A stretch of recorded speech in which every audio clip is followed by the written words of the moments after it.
Olá, meus irmãos e irmãs, a paz do Senhor. Que alegria tê-los aqui para mais um momento em que estaremos estudando a palavra do Senhor.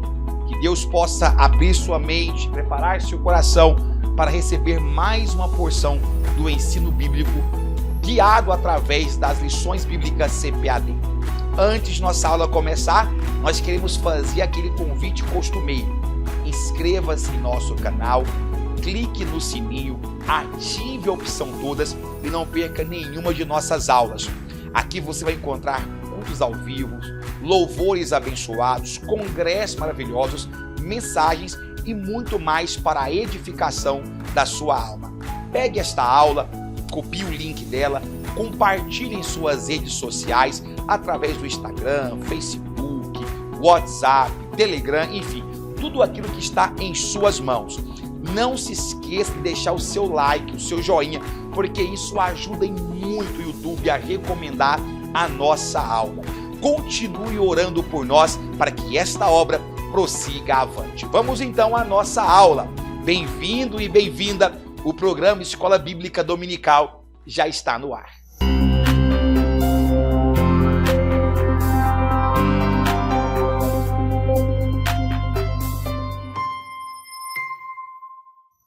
Meus irmãos e irmãs, a lição de número 3, dia 16 de outubro de 2022, tem como título As Abominações do Templo.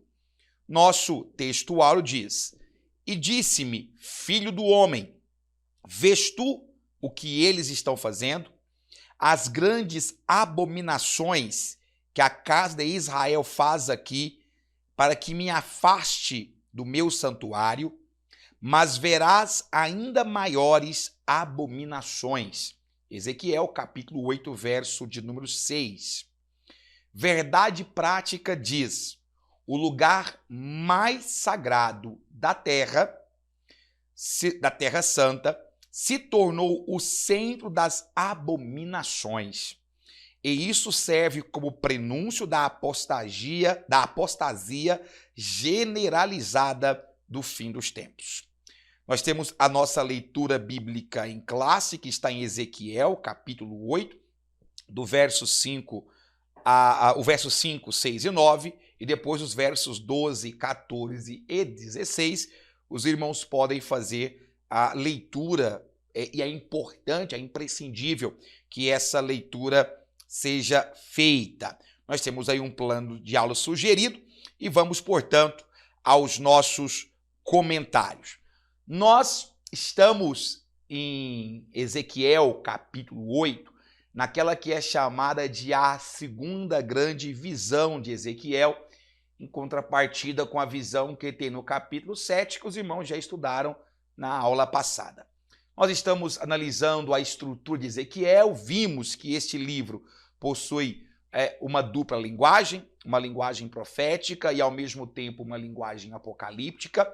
E Ezequiel, capítulo número 8, ela é uma mescla das duas coisas. Tanto possui uma linguagem profética, quanto possui, nesse caso específico, uma linguagem apocalíptica.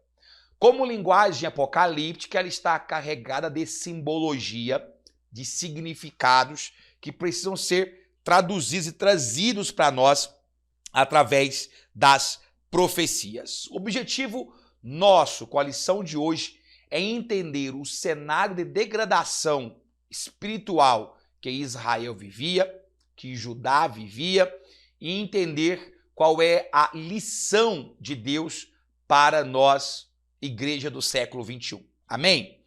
Então vamos começar o nosso tópico 1 falando sobre essa visão. Eu quero fazer um resumo aqui para os irmãos, e à medida que nós formos falando sobre a visão, nós vamos discorrendo ao longo da revista. Bom, a Bíblia nos diz, Ezequiel capítulo 8, o próprio Ezequiel diz isso, que ele estava recebendo os chefes das famílias de Judá na sua casa, no cativeiro. Há uma cronologia bem específica, e diz no 6º ano do cativeiro, no 6º mês, no 5º dia. Se compararmos Ezequiel capítulo 7 com o capítulo 8, nós vamos entender então que existe aí aproximadamente 14 meses que separam o capítulo 7 do capítulo 8. Ezequiel está numa reunião, provavelmente para discutir assuntos relativos às necessidades dos cativos que estavam ali às margens do assentamento do rio Quebar, quando a Bíblia diz que ele é subitamente arrebatado, que ele é carregado pelos cabelos. A descrição de Ezequiel de que ele é subitamente arrebatado abre espaço para duas dúvidas. Primeiro, se as pessoas que estavam ali com ele presenciaram esse momento do arrebatamento de Ezequiel. Se os chefes de Judá que estavam ali reunidos com ele presenciaram este momento em que o profeta é arrebatado do seu lugar. Não há nenhuma menção na Bíblia Sagrada sobre isso. Portanto, nós não vamos ficar aqui no campo especulativo, dizendo se sim ou não. Mas o fato é que também há uma segunda pergunta, se esse arrebatamento foi incorpore, ou seja, se Ezequiel realmente foi transladado fisicamente para Jerusalém, ou se esse arrebatamento foi espiritual. Pelo texto, da forma como Ezequiel coloca, nós entendemos que foi uma visão, porque diz que ele foi arrebatado em visões, tá? Se você pegar o livro de Ezequiel, vamos abrir aqui em Ezequiel, no capítulo de número 8, vamos lá, Ezequiel, capítulo de número 8, a partir do versículo de número 1, diz assim: E sucedeu no 6º ano, no 6º mês, no 5º dia do mês, que eu sentei na minha casa e os anciãos de Judá sentados diante de mim, a mão do Senhor Deus caiu ali sobre mim. E aí ele descreve aqui uma visão. Ele chama dessa maneira, visão. É interessante que no capítulo 2 ele diz qual é o ser que o arrebatou. E ele traz uma descrição curiosa. Ele diz duas coisas. Primeiro, que o ser que o arrebatou da cintura para baixo era semelhante como que de fogo. O vocábulo hebraico aqui diz como se fosse totalmente feito de fogo ou totalmente constituído de labaredas. Da cintura para cima se compara como o bronze polido. As duas figuras não são novas na Bíblia Sagrada e não é a última vez que elas aparecem. Você se lembra que antes de Ezequiel, nós já temos Isaías falando sobre seres aparentemente constituídos de fogo. Os serafins, que significam aqueles que são feitos de fogo. Mas quando João, no capítulo 2 de Apocalipse, descreve o próprio Cristo, ele volta a falar também sobre a armadura que ele vestia de bronze polido, bronze reluzente. Portanto, nós entendemos claramente que o que Ezequiel está vendo aqui, mais uma vez, é o próprio Deus. Ele usa um antropomorfismo, ele diz que algo semelhante a uma mão. Não diz explicitamente que era uma mão, mas diz que algo semelhante a uma mão. Ou seja, ele atribui aqui a Deus um órgão naturalmente humano. E diz, algo semelhante a uma mão me arrebatou pelos cabelos. Porque o verso 3 diz, e pôs a forma de uma mão e tomou-me um cacho da cabeça. Já pegou pelo cabelo, tá? Pegou pelo cabelo. E o Espírito me levantou entre a terra e o céu e me trouxe em visão de Deus. Aqui nós temos mais uma vez a corroboração de que provavelmente Ezequiel foi levado em visão e não em físico mesmo, tá? E me trouxe em visão para Jerusalém. Muito bem. E o que é que o profeta ele vai enxergar em Jerusalém? O que é que ele vai ver nesta visão? E aí, no tópico 2, você vai ter algumas dessas descrições, que ele fala sobre as abominações, parte 1. A primeira parte de Ezequiel, capítulo 8, diz que Ezequiel é levado para a banda norte do templo e é colocado atrás, dentro do portão norte. E o que ele vê é um ídolo. Há uma expressão curiosa aqui, que diz assim, onde estava o ídolo do ciúmes. Veja, versículo 5 em diante. E ele me disse, filho do homem, levanta os teus olhos e olha agora... Aliás, versículo de número 3, perdão. E pôs a forma de uma mão e tomou-me por um cacho da minha cabeça. E o Espírito me levantou entre a terra e o céu. E me trouxe nas visões de Deus para Jerusalém, a porta do portão interno, ou seja, a parte de dentro do portão, que olha para a direção norte, onde estavam o assento da imagem do ciúme, que provoca ciúme. Ou seja, o que está dizendo aqui é que havia ali um ídolo que provocava ciúmes em Deus, que provocava ira em Deus. Portanto, nesse lugar, eles tinham colocado este poste ídolo. Apesar de não haver neste versículo especificamente o nome deste ídolo, entende-se por versículos para frente que era uma escultura, uma estátua de Tamuz, o deus sumério, tá? Era o deus que estava ali. E continuando a visão, ele percebe mais à frente alguns detalhes. Ele fala assim, eu levantei, verso 5, assim eu levantei os meus olhos para a direção ao norte, e eis que ao norte, no portão do altar, ou seja, entre o altar e um corredor que havia, ali estava essa estátua. E aí Deus questiona, é o primeiro questionamento de Deus para Ezequiel. Deus diz, você está vendo, Ezequiel, o que este povo tem feito, apesar de estarem no cativeiro do rei Joaquim, apesar de estarem no cativeiro da Babilônia, o rei preso, ainda assim, o seu coração se endurece ainda mais. E olha só, ele diz, mas se você está achando que isso é muito, se prepare, porque eu vou te mostrar coisas piores. Deus leva Ezequiel para uma parede onde havia um buraco.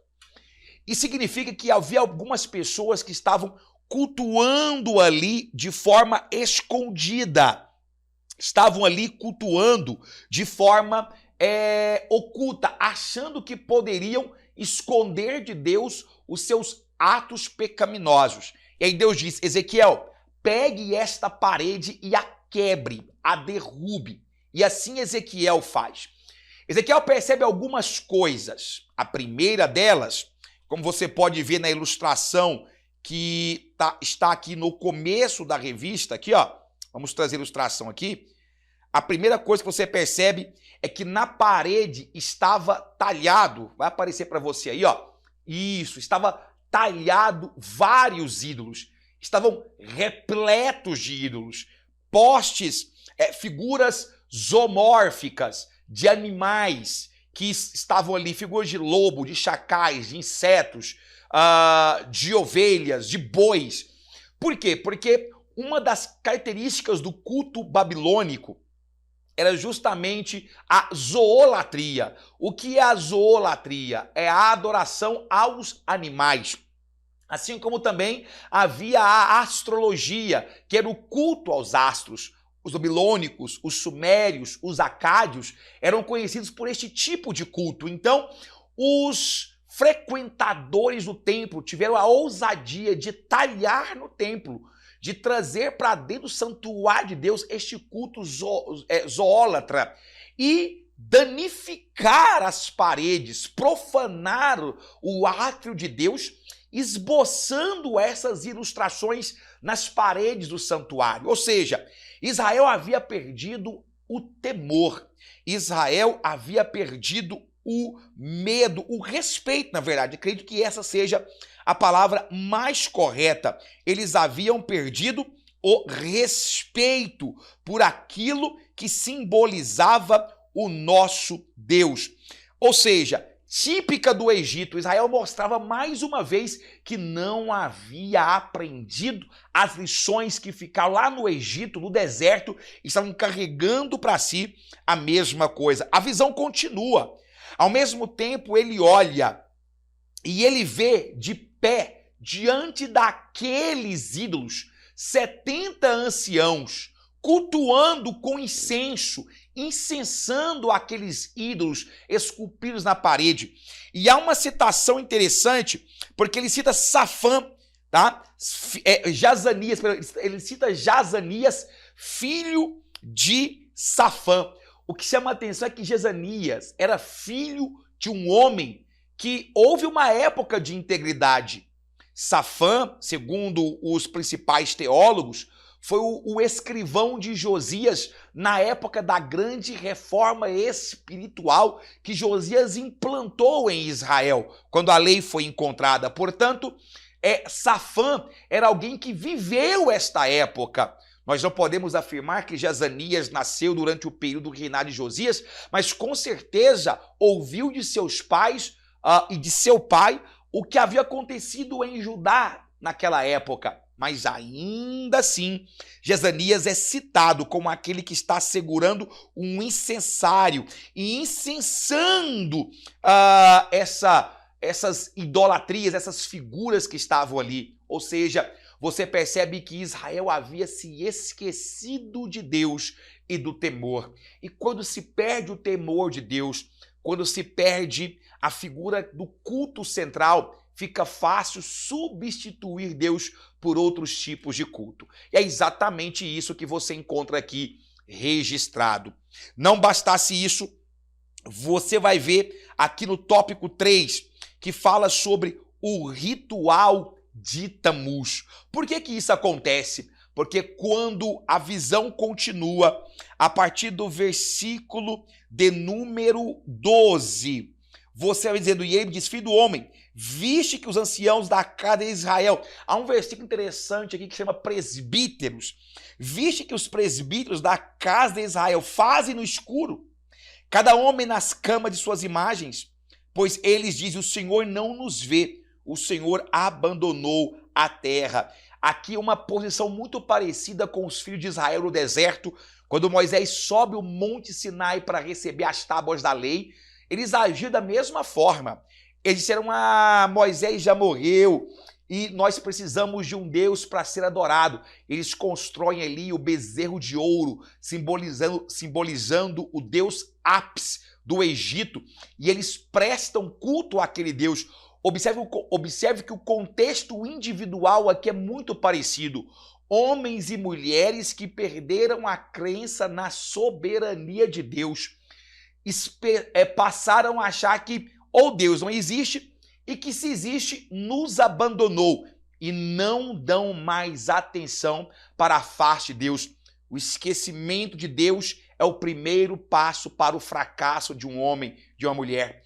O esquecimento de Deus é o primeiro passo para uma vida espiritual idólatra, degenerada. E era exatamente isso que estava acontecendo com Israel.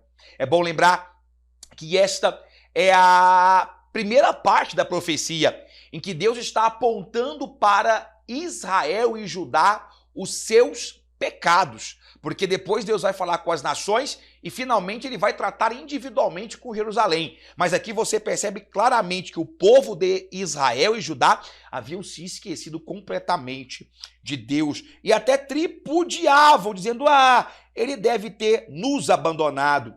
Ele disse, mas calma, tem mais. Verso 13, vira-te ainda novamente e tu verás abominações maiores do que essa. E o que é que ele vê? Ele vê 25 mulheres carpideiras que estavam se lamentando em frente a Tamuz.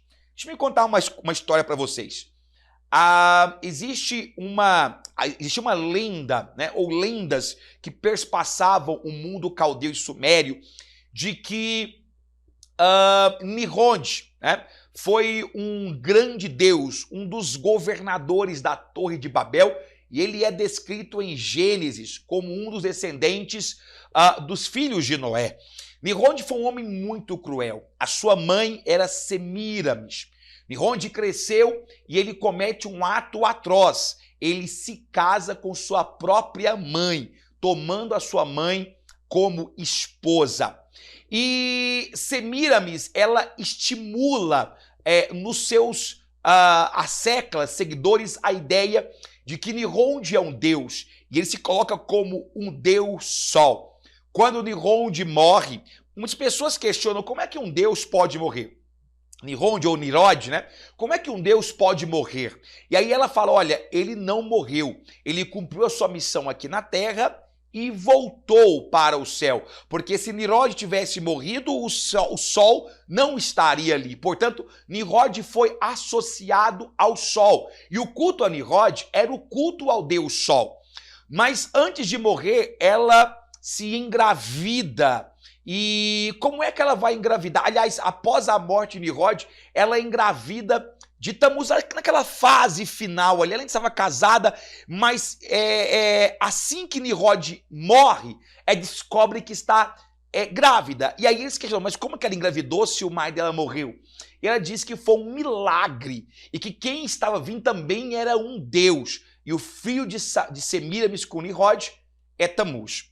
Tamuz, ele também morre, mas é transformado pela sua mãe em um deus também. De maneira que nós temos aí a trindade que era adorada na época. Semíramis, que era a deusa mãe e esposa e mãe de Nimrod, que era o deus sol, e Tamuz. Tamuz era o deus da vegetação, das pastagens e o deus da chuva. Diz a lenda que metade do ano ele estava morto, que era quando havia seca, e metade do ano ele ressuscitava, na época das chuvas. Portanto, as carpideiras eram contratadas para chorar, para se lamentar, para gritar na frente do ídolo Tamuz, para que ele ressuscitasse e viesse a chuva. Se a chuva viesse, então ele havia ressuscitado. Esse era o culto a Tamuz, o terceiro ente da divindade idólatra que existia naquela época. Então você percebe que aquelas 25 carpideiras estavam chorando, clamando ali, tá? Diante do Deus, juntamente com 25 homens. Você vai ver que também havia 25 homens ali que adoravam ao sol, que adoravam a Nirod nesse caso. Ou seja, havia ali um culto nojento, um culto iníquo sendo adorado, sendo clamado por aquele povo. E qual é o resultado disso? A Bíblia diz que Deus informa para Ezequiel dizendo: duas coisas irão acontecer.